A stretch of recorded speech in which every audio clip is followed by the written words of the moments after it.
Heureusement pour nous, Dieu est un Dieu d'amour et de miséricorde qui veut pardonner nos péchés.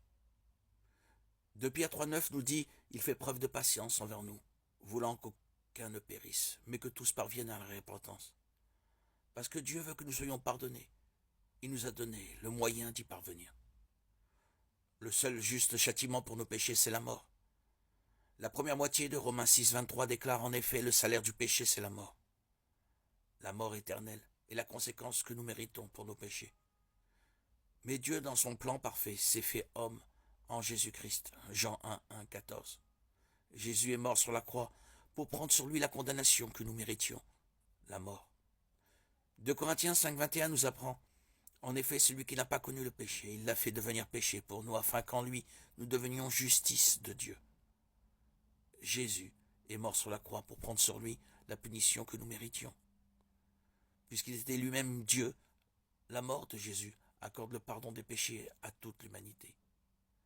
1 Jean 2,2 proclame « Il est lui-même la victime expiatoire pour nos péchés, et non seulement pour les nôtres, mais aussi pour ceux du monde entier. » Jésus est ensuite ressuscité, proclamant ainsi sa victoire sur le péché et la mort. 1 Corinthiens 15, 1, 28. Gloire à Dieu de ce que par la mort et la résurrection de Jésus-Christ, la deuxième partie de Romains 6, 23 est vraie. Le don gratuit de Dieu, c'est la vie éternelle. En Jésus-Christ, notre Seigneur. Si une chose précède une autre, certains concluent qu'elle en est la cause.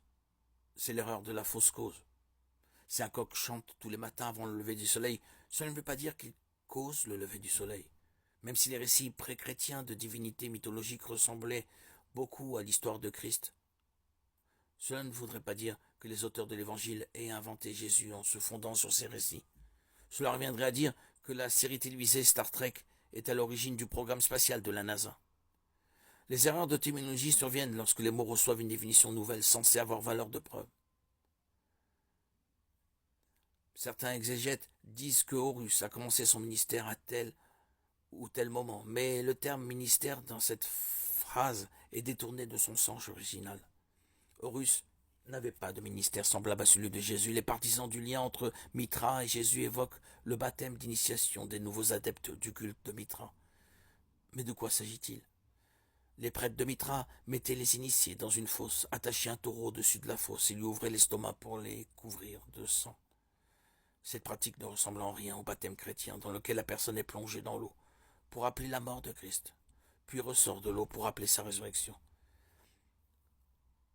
Les partisans d'un Jésus mythologique emploient le même terme d'une manière trompeuse pour décrire les deux rites afin d'établir artificiellement un lien entre eux.